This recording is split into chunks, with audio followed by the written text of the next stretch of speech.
Hi and welcome to today's video. What I will be talking about is how you can master sprint planning within your agile teams or sprints that you or teams that or development teams that you must be progressing as part of your work. Areas that I will be covering is really a basic understanding of what the sprint planning process is. I will be going into how you prepare for a sprint plan. Then I'll be covering how you conduct the sprint plan meeting, uh, and then after that, I'll be how do you ensure effective sprint planning? How do you maintain it moving forward? And then the standard stuff within project management, handling challenges and adjustments within your sprint plan, and then how do you monitor and adjust the sprint plan to suit customer needs or changing environments? So without delay, let's crack on. So understanding the sprint planning process. So, as part of the agile methodology, sprint planning is really, really crucial. It's it's one of the key elements of sprint planning. It's where the Scrum team collaboratively determine the scope, goals, and tasks for the up and coming sprint. It involves the key three roles, which is the product owner, Master, and the development team working together to define what will be accomplished during the sprint and how it will be achieved. Now, what is the purpose of sprint planning? Now, firstly, it aims to establish a shared understanding and commitment amongst the team members regarding the work to be done in the up and coming sprint.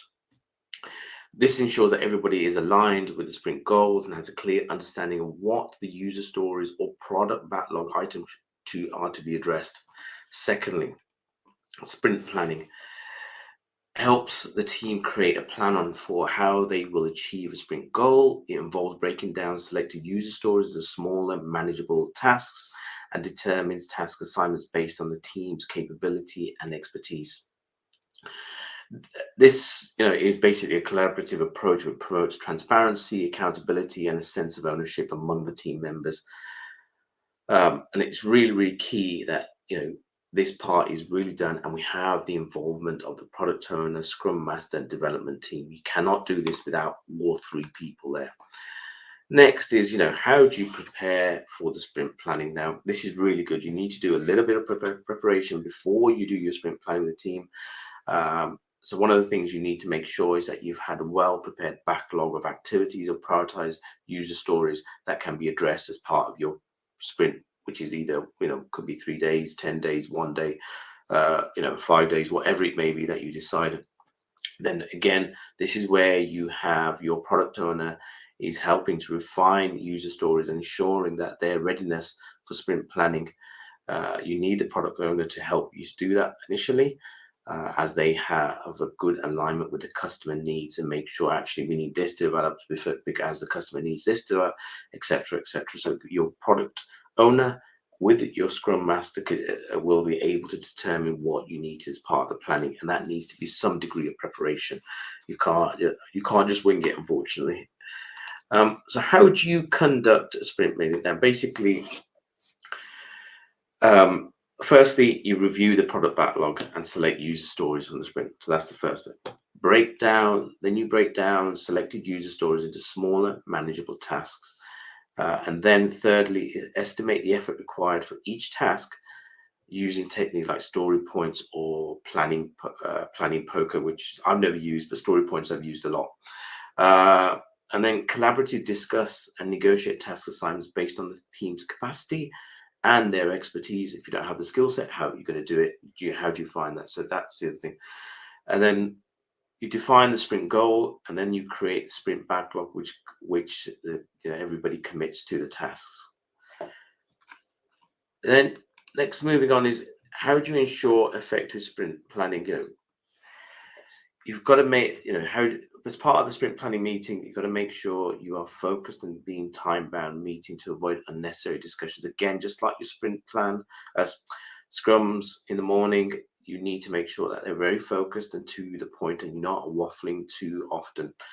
However, you've got to discuss what needs to be discussed within that time frame. Encourage open communication, and active participation with all team members. You've got to get everybody involved because everybody has a crucial development, and specifically the development team. Get them involved, make sure they understand that, and they take ownership of the task. And then again, Keep the sprint goal aligned with the product vision. So what is the actual delivery? Again, that's where your product owner comes in, and make sure that everything is aligned so that it meets the customer requirements. And the product owner is collaborating with the development team, maybe before or independently, to make sure that the user stories that they are proposing for each plan can be developed. So when you come to the meeting, you've had an insight prior to the meeting. Next, as you will imagine, every meeting you will have, there will be challenges and adjustments that you need to make. You've, as an individual or a scrum master, you will need to make sure that you manage these conflicts, prioritize, and expectations. You need to shut the door on people who keep making the same point. With it, if they're making the same point and you can progress it to a resolution, that's good. If it's the same point and it actually hinders progress, you need to shut that door and make sure that you are managing those people within the team and keeping the meeting within that time box where possible, or taking it outside of that meeting so that it doesn't affect other people.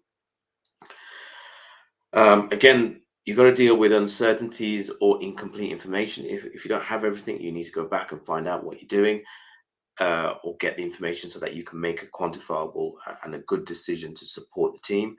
And then finally, you've got to adapt the sprint plan when you get unexpected changes occur. You could be developing halfway through and suddenly find a bug that you need to adjust to, so that needs to be brought into the plan. Whatever it may be, you need to bring it and say, okay, actually, no, change your priority during the sprint, and see what needs to be adjusted, and that needs to be done. And finally, is really you need to be monitoring, adjusting the sprint plan as part of your whole project, which we've just covered a little bit before. But again, as a scrum master, you need to be monitoring the progress of the team. What are they doing? What sprint, what backlog have they completed? What user stories are we getting to? Explain, what progress are you making? And then by keeping on top of that, you're able to adjust the plan and make sure that you can understand whether things need to be moved or priorities need to be changed with the team. Again, you need to align with the product owner, the development team, to make sure it's all deliverable, etc. So that whole cycle needs to go around so that you are all talking. Again, this is the beauty about Agile methodology. Within that sprint plan, you can adjust the plan as you see fit to make sure that you can deliver what you need to. So in summary, a sprint planning is really, really key to your process. But make sure you've got your three key roles: your product owner, scrum master, and the development team fully involved. Make sure you're prepared. You've done a bit of a preparation on your backlog so that you understand it, and make sure you keep the meeting time boxed, and try to make sure that you manage expectations. However, not just as sharp as a scrum meeting, but still need to be to the point without waffling. Again, you've got to handle all challenges and adjustments, but again, that's the beauty of Agile. You can adjust the plan as and when required. And finally, make sure you're monitoring and adjusting the sprint plan to suit the needs of the customer or changes within your requirement. I hope you found that helpful, and thank you for listening.